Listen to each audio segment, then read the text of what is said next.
Adonai, nous te bénissons et nous te donnons toute la gloire. Merci pour l'honneur, merci pour le privilège. Merci Seigneur pour la grâce que nous avons encore de nous tenir dans la présence du Dieu vivant. Nous sommes ici ce matin pour honorer ton nom. Nous sommes ici ce matin pour t'adorer. Nous sommes ici ce matin pour te louer, pour communier avec ta voix et avec ta puissance. Je te recommande tous ces cœurs, toutes ces familles qui vont recevoir ta parole ce matin. Je prie que cette parole soit la vie pour chacun d'entre eux, soit la guérison pour tous ceux qui sont malades, soit la restauration pour tous ceux qui en ont besoin, soit le chemin, Seigneur, soit la lumière qui éclaire la vie de quelqu'un ce matin. Au nom de Jésus, je confesse déjà que toute la puissance de l'ennemi est sous nos pieds parce que nous sommes en Christ, parce que nous sommes en toi. Béni sois-tu au nom de Jésus. Amen, amen, amen, amen. Soyez bénis dans le nom de Jésus de Nazareth. Nous sommes heureux ce matin encore de pouvoir partager ce temps de culte avec vous et avec toutes ces familles qui nous suivent quelque part dans le monde. Je crois que la parole de Dieu te fera du bien encore. Je souhaite que tu dises le thème à celui qui est juste à côté de toi, qui est ton voisin. Dis-lui, tu ne m'appelleras jamais Mara. Quelqu'un est en train de se demander que veut dire Mara. Nous allons voir dans les Écritures, dans le livre de Ruth, le chapitre 1, le verset 19 déjà. Sinon même, on peut remonter jusqu'au verset 16. Ruth répondit, ne me presse pas de te laisser, de retourner loin de toi. Où tu iras, j'irai. Où tu demeureras, je demeurerai.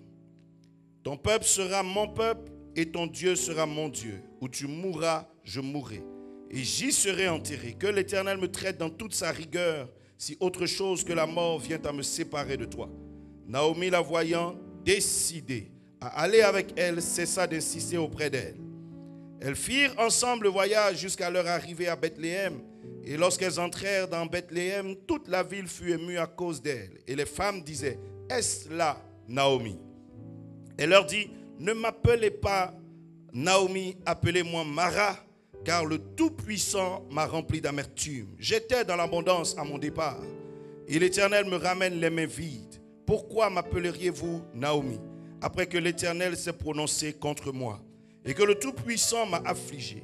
Ainsi revinrent du pays de Moab Naomi et sa belle-fille, Ruth la Moabite. Elles arrivèrent à Bethléem au commencement de la moisson des orges. Je vais lire même le chapitre 2, les premiers versets. Naomi avait un proche, avait un parent de son mari.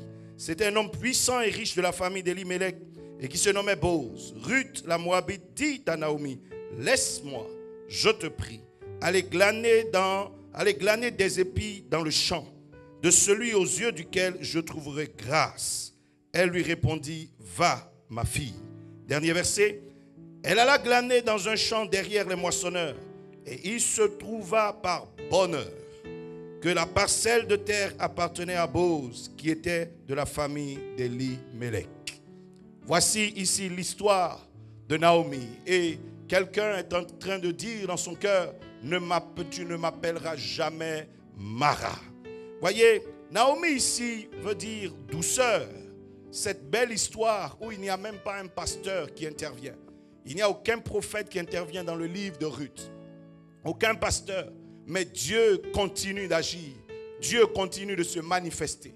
Et c'est un très beau livre, un livre complet même, que je vous recommande. Il est bon de le connaître. Vous savez que Ruth est l'ascendante de David. Et David lui-même ascendant de Jésus-Christ. Donc c'est une histoire qui s'inscrit carrément dans la ligne messianique. Bien-aimé, Naomi ici veut dire quoi? Douceur. Naomi qui veut dire douceur, qui à un moment donné de sa vie s'était retrouvée confrontée à la sécheresse, elle et sa famille.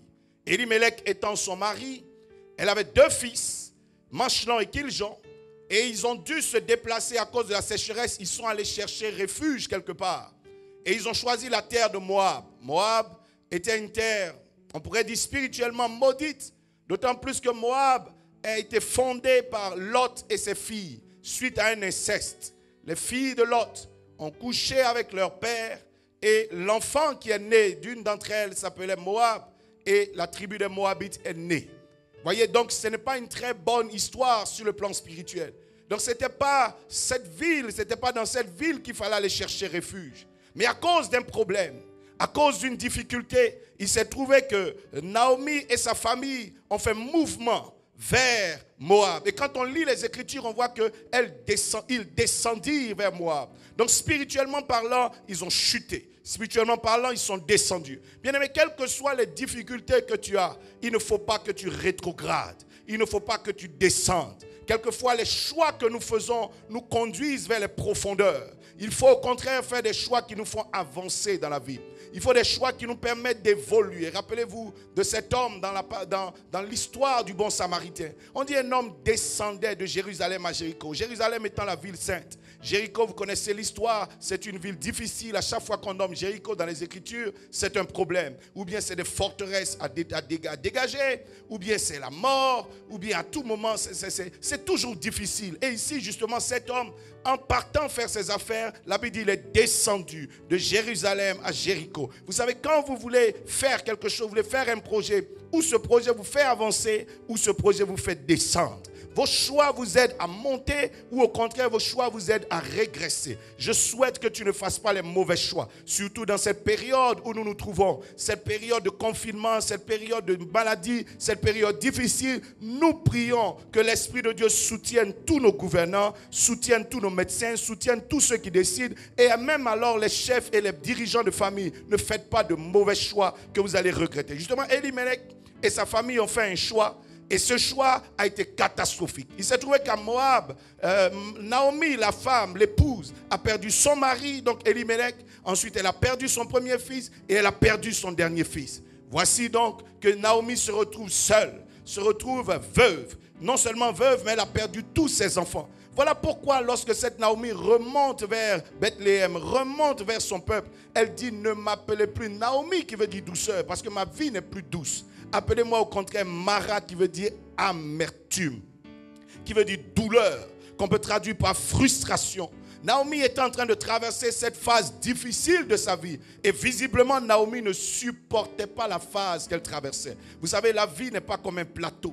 La vie n'est pas linéaire, n'est pas comme un plateau. Il y aura quoi? Des montagnes, il y aura des vallées des fois. Il y aura des fois quoi? Il y aura des fois des déserts, il y aura des fois des temps difficiles, il y aura des fois des temps favorables. Il y aura des moments qui seront intéressants pour vous et il y aura au contraire des moments qui seront très difficiles. Des moments même de confusion. La vie n'est pas un plateau. S'il se trouve qu'à un moment donné tu traverses une vallée, s'il se trouve qu'à un moment donné tu traverses un désert, une étape difficile, il ne faudrait pas que tu sois comme Naomi ici, qui ne supportant pas le temps de la douleur, d'autant plus qu'elle dit, j'étais dans l'abondance et maintenant je reviens à vide. J'étais dans l'abondance, j'étais dans la bénédiction et maintenant mes mains sont vides. En d'autres termes, je suis dans la misère, je suis dans la pauvreté. Et comme elle ne supportait pas cette phase de la vie, elle dit, appelez-moi Mara. En d'autres termes, appelez-moi définitivement amertume parce que ma vie sera une amertume jusqu'à la fin.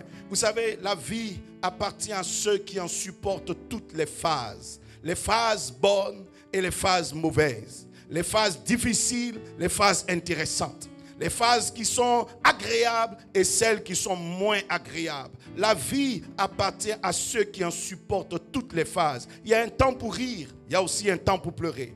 Il y a un temps pour gagner, mais il y a aussi un temps pour perdre. Lorsque les temps difficiles arrivent, c'est là que les hommes, les héros se présentent. Je crois que cette saison est une saison difficile pour toute la terre, difficile pour toute l'humanité. Je souhaite que tu sois un héros dans ta famille, un héros dans ton pays, un héros dans ta maison. Il ne faut pas que cette situation t'amène à porter un nom, une identité que tu ne dois jamais porter. Il ne faut pas que cette période t'amène à prendre une décision que tu vas regretter toute ta vie. Ici, Naomi était en train de dire à tout le monde, appelez-moi Mara. En d'autres termes, donnez-moi un nom de malédiction parce que je suis une malédiction. malédiction. Mais quand on lit l'histoire, on voit que Ruth a refusé d'appeler sa mère Mara. En d'autres termes, elle a refusé de traiter sa mère comme une femme maudite. Sa mère lui disait quoi? Laisse-moi partir, laisse-moi, va-t'en, retourne loin de moi, parce que je ne suis plus rien de bon. Il n'y a plus rien de bon à tirer de moi. Mais Ruth lui a dit, non, non, maman, tu te trompes. Moi, je suis bien placé pour te parler de malédiction. D'autant plus que je sors de Moab. Et à Moab, nous savons ce que c'est que la malédiction. Quand je te regarde, toi, je vois que c'est peut-être une erreur de choix. C'est juste une petite phase qui va passer, que tu es en train de vivre. Mais tu n'es pas une malédiction. Je veux dire à quelqu'un aujourd'hui, un échec que tu as connu ne fait pas de toi un échec, ne fait pas de toi un raté. Oui, quelqu'un est en train de vouloir t'appeler malédiction parce que quelque part tu traverses un malheur, tu vis quelque chose de difficile. Bien-aimé, tu connaîtras des malheurs, mais tu ne seras jamais appelé malédiction. Tu connaîtras certainement des temps de disette, des temps où tu n'auras pas d'argent, mais on t'appellera jamais mendiant, on t'appellera jamais pauvre. Tu connaîtras des temps où tu vas échouer peut-être dans tes activités, mais tu ne seras jamais appelé raté. Et quand nous lisons même les Écritures, nous voyons que celui que nous adorons, celui que nous servons, celui que nous élevons, le Jésus de Nazareth, a connu même la mort, mais on ne l'a jamais appelé cadavre. Oui, tout le monde a constaté qu'il est mort, on l'a même enterré, mais 3 jours après, ceux qui avaient voulu le traiter de cadavre n'ont pas eu l'opportunité de le traiter ainsi, parce qu'il est ressuscité, il est vivant, il est assis à la droite du Dieu vivant, il est glorieux, il est nommé l'alpha et l'oméga, il est le lion de la tribu de Juda. Oui, quelqu'un voudra te donner un nom à cause de la difficulté que tu traverses, que ça dure 1 mois, que ça dure 2 mois, que ça dure 2 ans. Je dis, tu ne seras jamais appelé malédiction. Voilà pourquoi je veux que tu dises à celui qui est ton voisin, qui est à côté de toi, il dit, dis-lui, tu constateras des malheurs peut-être dans ma vie, mais tu n'auras jamais l'opportunité de m'appeler maudit. Parce que je ne suis pas maudit, je ne suis pas de cette race-là. Ce n'est pas parce que tu traverses une période qui ressemble à la mort que tu es mort. La Bible dit, la femme de Job a dit à Job, regarde, maudit Dieu et meurs, parce que ce que tu es en train de vivre ressemble à la mort. Job lui a dit, tu parles comme les insensés. Oui, je vais souffrir peut-être, mais tu n'auras jamais l'occasion de m'appeler mort parce que je ne mourrai pas. Bien-aimé, je veux dire à quelqu'un, il y a de l'espoir. Ne te laisse pas emporter par cette situation que tu es en train de traverser. Ne te laisse pas emporter par cette situation que tu es en train de vivre. Peut-être même que tu as des difficultés à rencontrer quelqu'un, mais tu ne seras jamais appelée femme célibataire jusqu'à la fin de ta vie. Dieu t'ouvrira une porte. Dieu t'ouvrira une porte. Peut-être que tu as des difficultés à trouver du travail, mais tu ne seras pas appelé le chômeur du quartier. Dieu va t'ouvrir une porte. Quelque chose de bon va arriver dans ta vie. Quand vous lisez l'histoire, vous voyez que cette femme a dit, appelez-moi Mara, mais jamais quelqu'un n'a pu l'appeler Mara parce que la main et la grâce de Dieu se sont manifestées. Qu'est-ce qui a fait que Naomi n'a jamais été appelée Mara? Pourquoi est-ce qu'on ne t'appellera jamais, jamais malédiction? Pourquoi personne n'aura l'occasion de mal te traiter? Première chose, Naomi était de la tribu de Juda en Israël. Juda, donc c'est son espèce. Vous savez, vous êtes d'une espèce qui est telle que, quelle que soit la situation que vous traversez, vous allez vous en sortir. Juda, c'est qui? Juda est comme un lion. Juda, la Bible l'appelle un lion. Jacob l'a béni en disant, c'est un lion. C'est quelqu'un qui est fort, c'est quelqu'un qui est courageux. C'est vrai que tu constateras des périodes où il tombe, mais Juda se relève toujours. Juda est de cette espèce de personne. Et Naomi, justement, sortait de cette tribu. Bien-aimé, il faut que tu sois comme ce Judas. Pas Judas Iscariote, je parle de Judas, le fils de Jacob. Ce lion dans la tribu d'Israël. Ce lion qui a fait de qui est sorti Jésus-Christ. Quand tu es de cette espèce-là, tu fais partie des gens, c'est vrai, on peut constater 7 fois ta chute, mais on constatera également 7 fois que tu te relèves. Naomi fait partie de cette espèce bénie. Cette espèce qui est capable de survivre à tout. La preuve, c'est que tous les autres sont morts à Moab, mais Naomi a triomphé. Naomi a survécu. Je souhaite que tu sois de cette espèce de vainqueur. Je veux que tu dises à ton voisin, je suis un vainqueur. Tu ne m'appelleras jamais Mara, jamais malédiction. Oui, ça peut être difficile, mais je fais partie de la race de ceux qui aiment se battre. Quand tu es de Juda, tu aimes te battre. Quand tu es de Juda, tu n'as pas peur des défis, tu n'as pas peur des vents, tu n'as pas peur des attaques. Je veux dire à ce Covid-19 que nous sommes de la race du lion de la tribu de Juda. Nous sommes vainqueurs, nous triompherons de cette situation au nom de Jésus de Nazareth. Dis à ton voisin, je fais partie de ceux qui tombent et de ceux qui savent se relever. Et je prophétise qu'une saison pour te relever arrive. Bientôt, ceux qui t'ont vu coucher te verront debout. Bientôt, ceux qui t'ont vu descendre te verront remonter. Quelqu'un sera étonné de te voir en haut encore, de te voir à la tête à nouveau. Oui, mais ça arrive par la grâce de Dieu, car tu es de la bonne espèce. Bien-aimé, lorsqu'on lit encore les Écritures, pourquoi est-ce que cette Naomi ne peut pas être Mara? Qu'est-ce que Ruth lui a dit? Ruth lui a dit, ton Dieu sera mon Dieu. En d'autres termes, pendant que toi tu penses que tu es maudite, ma mère, je veux te dire que tu as un Dieu qui est appelé le Rédempteur. Rappelez-vous de Job. Job a dit quoi à sa femme? Je ne mourrai pas parce que je marche avec un Dieu qui a le pouvoir de la rédemption. Et il se lèvera le dernier, il viendra. Quand tu sais que tu as un Dieu qui est un rédempteur avec toi, tu sais que tôt ou tard, tu te relèveras. Job a dit, je sais que peut-être ça va tarder, mais mon rédempteur se lèvera le dernier. Il arrive et il arrive certainement. Et c'est ce qui est arrivé. C'est ce qui s'est produit. On a vu qu'à la fin, Job s'est relevé. Lorsque tu sais que tu as un Dieu avec toi et que tu as ce Dieu, l'Éternel des armées, le Dieu d'Israël, le Dieu et Père de Jésus-Christ, tôt ou tard ta rédemption viendra. Ne te laisse pas abattre, ne te laisse pas tomber, car ce Dieu est un Dieu d'alliance qui déclare que si un jour il t'abandonne, que sa langue s'attache à son palais, il ne t'abandonnera jamais. En Jésus-Christ même, cette alliance est améliorée. La Bible dit que rien ne peut nous séparer de l'amour de Dieu manifesté en Christ. Je ne sais pas ce qui est arrivé et ce qui a provoqué ta chute, mais je peux te dire que Dieu viendra à ton secours. Oui, terre, Dieu viendra à ton secours. New York, Dieu viendra à ton secours. Afrique, Dieu viendra à ton secours, il te délivrera. Oui, Europe, Dieu viendra à ton secours. Je peux dire aux Chinois, je peux dire à tous ceux qui sont malades quelque part, l'Éternel viendra à votre secours. N'abandonnez pas. Ne nous laissons pas emporter par toutes ces choses et toutes ces nouvelles. N'abandonnons pas, tôt ou tard, il viendra. Il se lèvera le dernier. Il ne laissera jamais le dernier mot au diable. Oui, l'ennemi peut venir passer au milieu, mais laissez-moi vous dire que notre Dieu est l'alpha et il est l'oméga. Il est le premier, il est le dernier. C'est lui qui t'a conçu, c'est lui qui donnera le mot final. Il est le commencement, il est la fin. Il ne laissera pas la fin de ton histoire à un démon ou à un sorcier. Oui, l'ennemi peut plaisanter, l'ennemi peut intervenir en cours de route. Le vent peut être contraire en cours de route, mais nous finirons de l'autre côté. Nous finirons où Dieu a choisi que nous finissions. Tu vas bien finir par la grâce de Dieu. Tu as un rédempteur. Et si tu n'en avais pas un, si tu n'avais pas un Dieu et que ta vie était incertaine, c'est l'heure d'accepter Christ. C'est l'heure de reconnaître Jésus-Christ qui a été donné à l'humanité comme une rédemption. Et de là où tu es, tu peux simplement lui dire dans ta maison, peut-être te mettre à genoux, te tenir assis ou debout. Dis-lui simplement, Seigneur Jésus-Christ, je veux ce matin te reconnaître comme mon Seigneur et comme mon Sauveur. J'ai besoin de salut.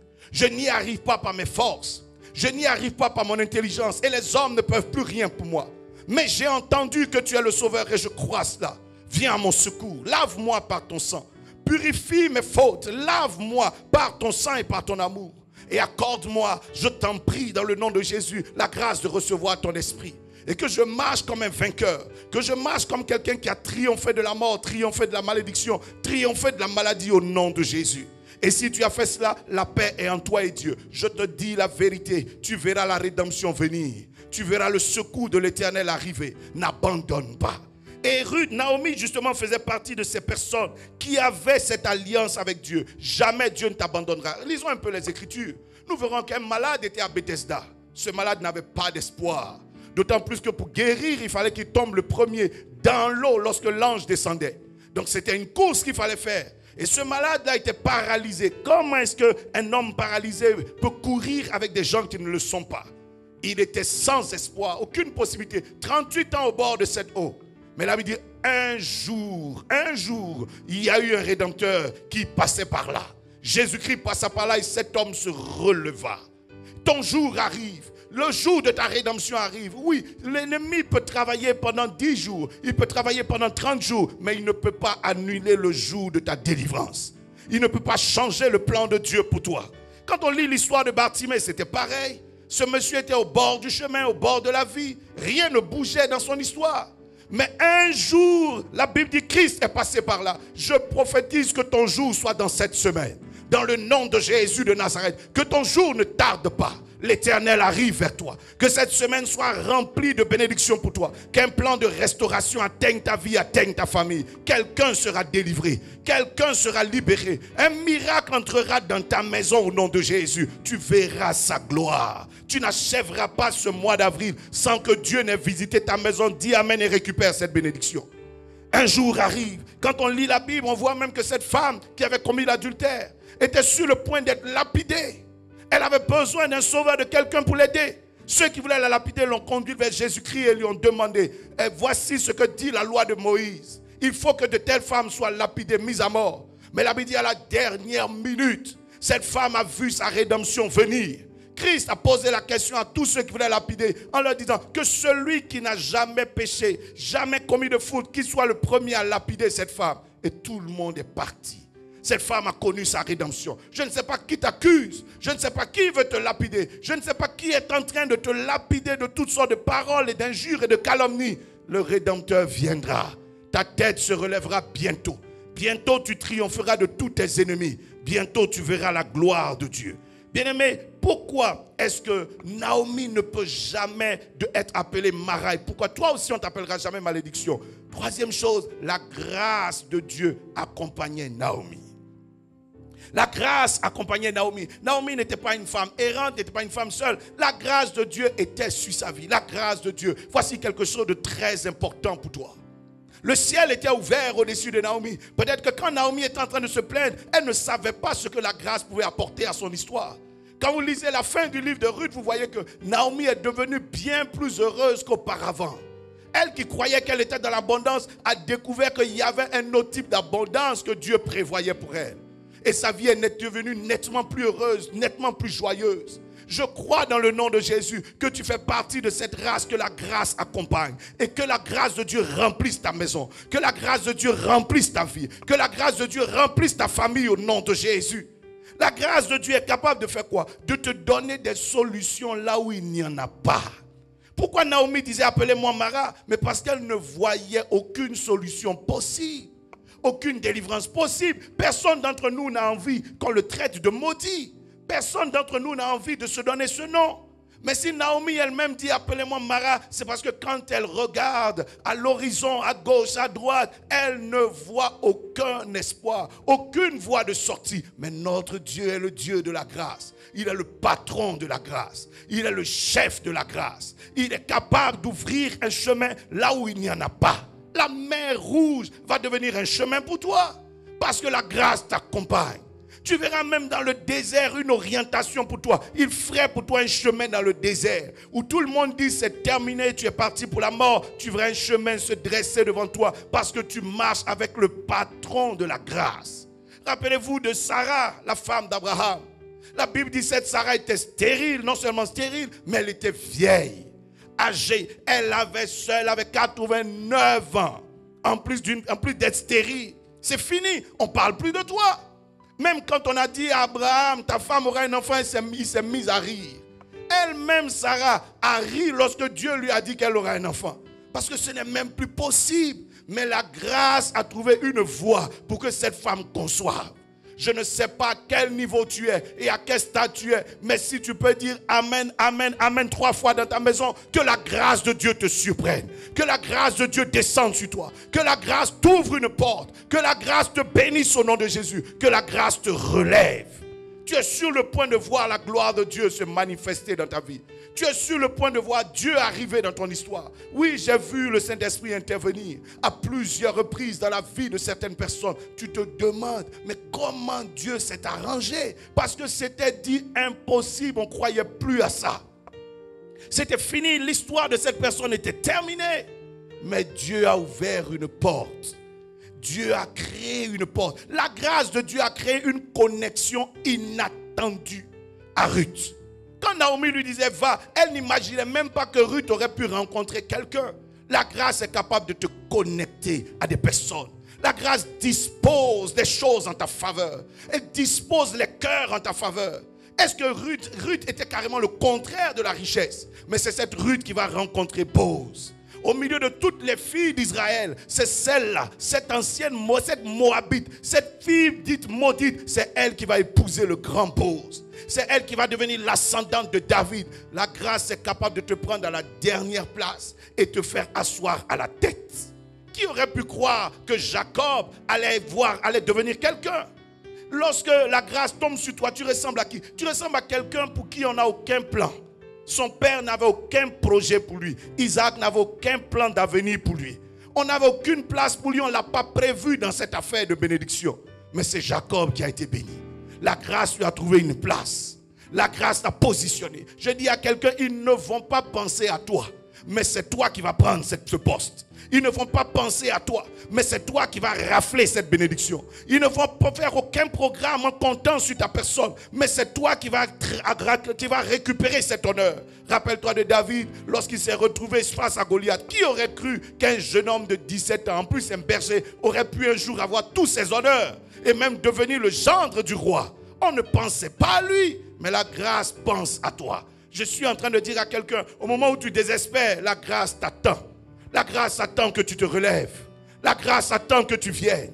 La grâce est tout près de toi. La puissance de Dieu est capable de t'ouvrir une porte. Tu peux guérir. Tu peux guérir de là où tu es. Je ne sais pas quel stade tu es dans ta santé, mais je dis tu peux guérir. Et si tu me dis amen, que l'onction de Dieu aille vers toi au nom de Jésus, reçois ta guérison. Sois libéré au nom de Jésus. Tu peux être délivré de cette situation. Dieu peut te sortir de ce fossé. Il peut te sortir de cette humiliation. La grâce peut te rencontrer. La grâce peut te croiser sur le chemin. La grâce peut t'ouvrir une porte.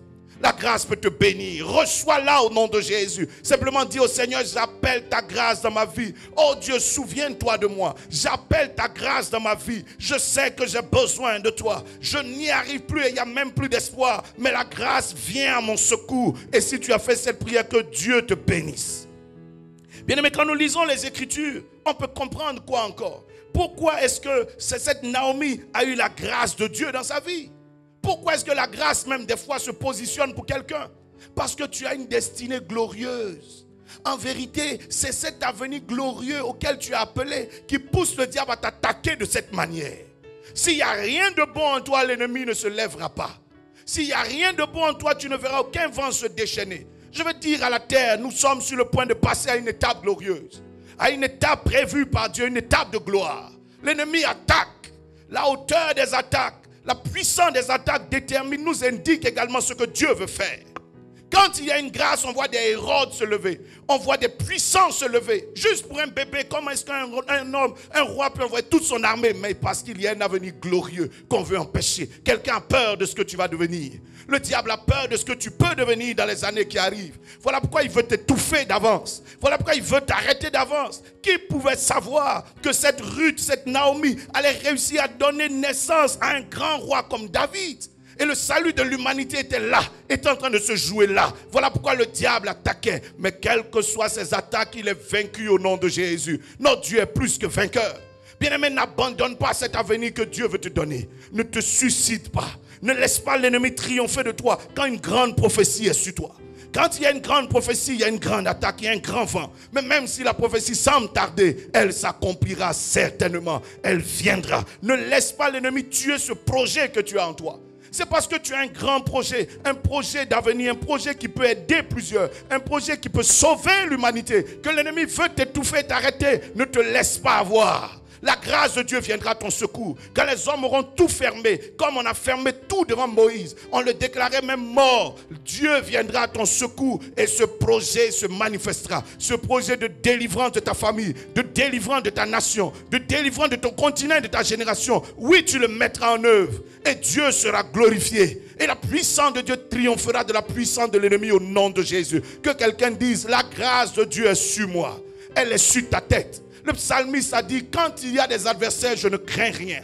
Car l'Éternel oint d'huile ma tête. Et il conclut en disant, la grâce et le bonheur m'accompagneront tous les jours de ma vie. Quand vous êtes fait pour être haut, quand vous êtes fait pour être à la tête, vous avez besoin de la grâce de Dieu. Et elle viendra, elle se signalera, elle surabondera dans ta vie au nom de Jésus. Tes ennemis peuvent te rejeter, tes ennemis peuvent t'attaquer, mais la grâce viendra te délivrer. Ce projet cet avenir, cette prophétie, cette destinée ne mourront pas dans le nom de Jésus. La sorcellerie ne viendra pas emporter ce projet. Regardez dans l'histoire de la famille de Jacob. Il n'y a eu que Joseph seul qui a été vendu. Pourquoi? C'est en lui que se trouvait l'avenir.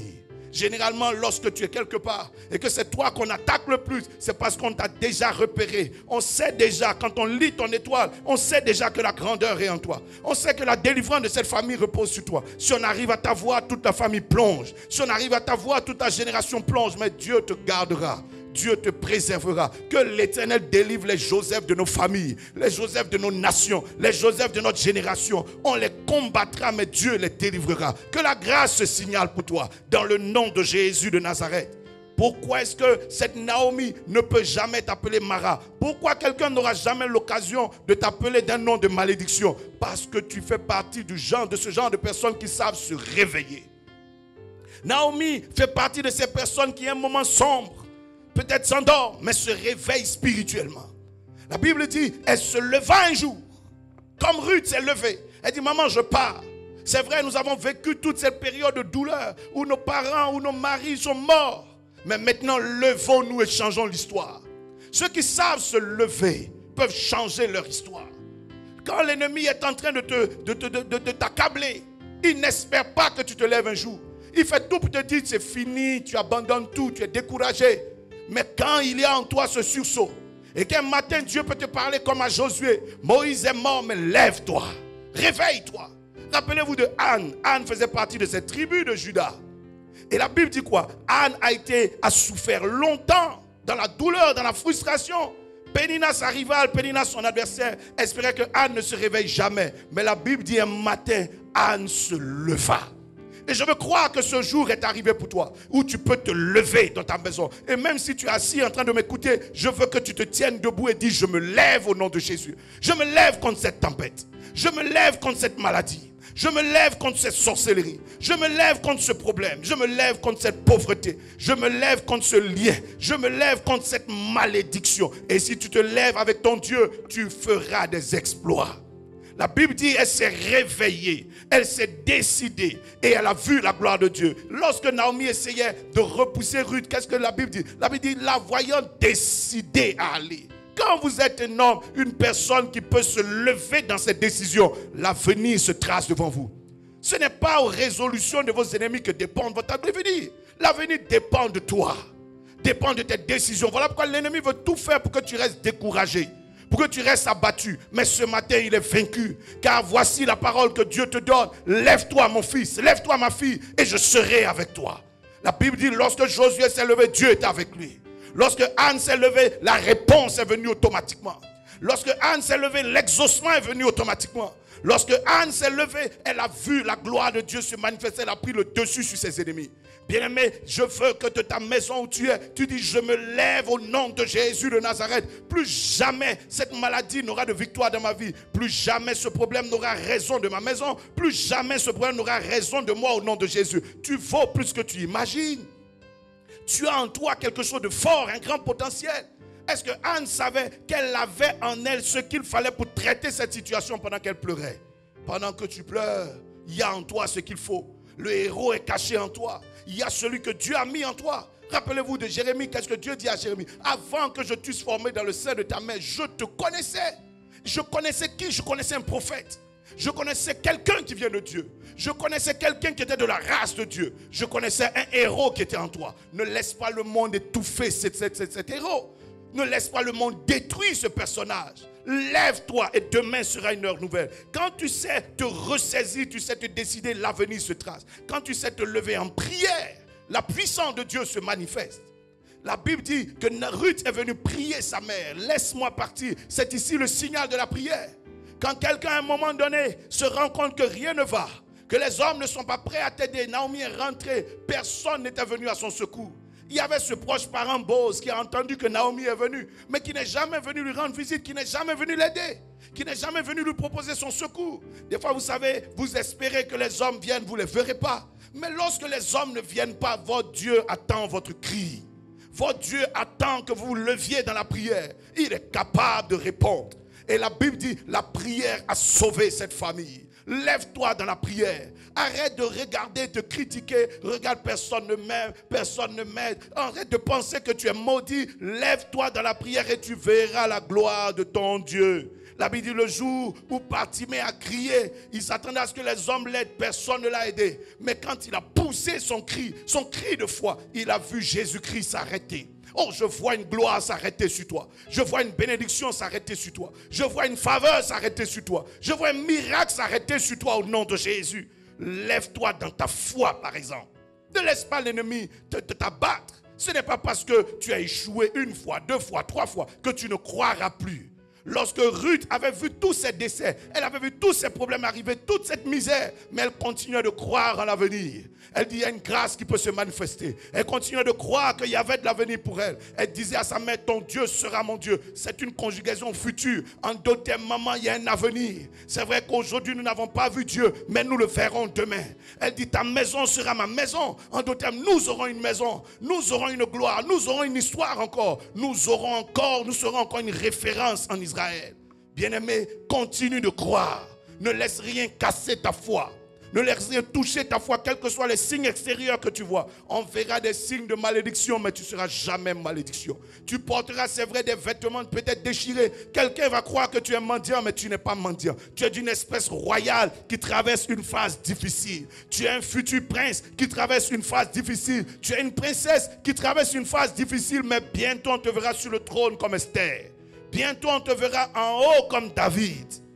Bien-aimé, la dernière chose qui fait que jamais tu ne peux appeler quelqu'un de l'espèce de Naomi Mara, c'est la puissance du rachat. La Bible dit à la fin, lorsque Ruth est allée voir Boaz, qu'est-ce que Naomi lui a dit? Il a droit de rachat sur nous. Voici un mot important. Laisse-moi te dire que ton Dieu a la puissance pour te racheter. Jésus-Christ a payé le prix pour qu'il y ait un rachat dans ta vie. Oui, ce rachat veut dire quoi? Ce que tu as perdu, en d'autres termes, ce que tu as vendu au diable a été racheté par la mort de Christ, a été racheté par Jésus-Christ. Ce qui est perdu, ce que tu as perdu dans tes temps d'ignorance, dans tes temps de péché, dans tes temps de malédiction, ce que tu as perdu a été racheté. En d'autres termes, tu as encore de nouvelles possibilités devant toi. Je veux dire à quelqu'un, Dieu rachète et rachète même les années perdues. Il dit les années que la sauterelle a dévorées, je vous les restituerai. Il rachète les années perdues. En d'autres termes, ça fait peut-être 14 ans que tu as perdu dans une affaire. Ça fait peut-être 7 ans que tu as perdu dans une affaire. Mais en 3 ans, Dieu te donnera de retrouver tout ce que tu as perdu. Il te donnera 2 ans pour retrouver tout ce que tu as perdu. Job avait tout perdu, mais Dieu l'a relevé. Je veux dire à quelqu'un, ton Dieu est capable de racheter tes années perdues. Ne te lamente pas en disant c'est trop tard. Ne te lamente pas en disant c'est fini. Avec notre Dieu, ce n'est jamais trop tard. Il est capable en un jour de te relever, de changer toute ton histoire. Il est capable de te mettre au sommet en un jour. En un jour, il a sorti Joseph de la prison. Il a mis Joseph à la tête. En un jour, il a accompli le rêve de Joseph. Ce rêve que Joseph a fait depuis longtemps. En un jour, Joseph s'est retrouvé gouverneur au-dessus de ses frères. En un seul jour, il est capable de faire de grandes choses. En un jour, Joseph a eu une femme. Joseph a pu avoir des chars. Joseph est devenu un patron. Joseph est devenu riche et prospère. En un jour. En un jour, il peut racheter 20 ans que tu as perdu. Oui, la sorcellerie t'a perdu 20 ans. La méchanceté, l'hypocrisie, l'ingratitude t'ont perdu de longues années. Oui, tes échecs t'ont perdu de longues années. Mais ce matin, en tant que serviteur de Dieu, je prononce qu'il y ait un rachat d'années dans ta vie. Que l'Éternel rachète ton temps, qu'il rachète tes années au nom de Jésus. Il est capable de racheter tes opportunités. Tu as perdu peut-être 10 opportunités, 5 opportunités, ce n'est pas encore trop tard. Ruth s'était mariée et son mari était mort. Donc elle venait de perdre l'opportunité de mariage, l'opportunité de stabilité. Mais la Bible dit, elle a retrouvé dans son avenir un meilleur mariage. Elle a retrouvé un mariage glorieux qui a essuyé ses larmes. Je veux dire à quelqu'un, il y a une opportunité qui arrive. Et les opportunités que Dieu est en train de faire venir sont meilleures que celles que tu as perdues. N'abandonne pas. Demain est ton jour. Oui, la semaine prochaine, c'est ton temps. La saison qui commence est bonne pour toi. Il y aura un rachat de ta vie. N'abandonne pas. Il y a l'homme Boaz. Il y a l'homme Boaz qui est devant toi. Dieu te fera faire une seule rencontre. En cette rencontre se trouve tout. Ruth a rencontré Boz. En Boz se trouvait son mari, se trouvait son patron, se trouvait sa richesse, se trouvait sa gloire, se trouvait la lignée messianique, en d'autres termes sa destinée. Quand Dieu veut te racheter, tu n'as pas besoin de 15 opportunités. En une opportunité, il rachète toutes les 20 opportunités que tu as perdues. Dis Amen et reçois cette faveur. Dieu est capable de racheter la gloire perdue. Naomi était appelée douceur. Les gens lui disent, est-ce la Naomi, Naomi qu'on a connue, la glorieuse Naomi? Est-ce cette femme-là? On ne croit même pas. Mais Dieu a racheté la gloire que Naomi avait perdue. Rappelez-vous ce verset. Il est dit, la gloire d'une seconde maison sera plus grande que celle de la première. La gloire de la seconde maison, en d'autres termes, la gloire du rachat, sera bien meilleure que la gloire de l'ancien temps. Dieu est capable de racheter ton nom. Il est capable de te relever. Et demain encore, on dira, voici celui en qui on ne croyait plus, le voilà devant nous. Dieu est capable de racheter ta vie. Rappelle-toi l'histoire de Sarah.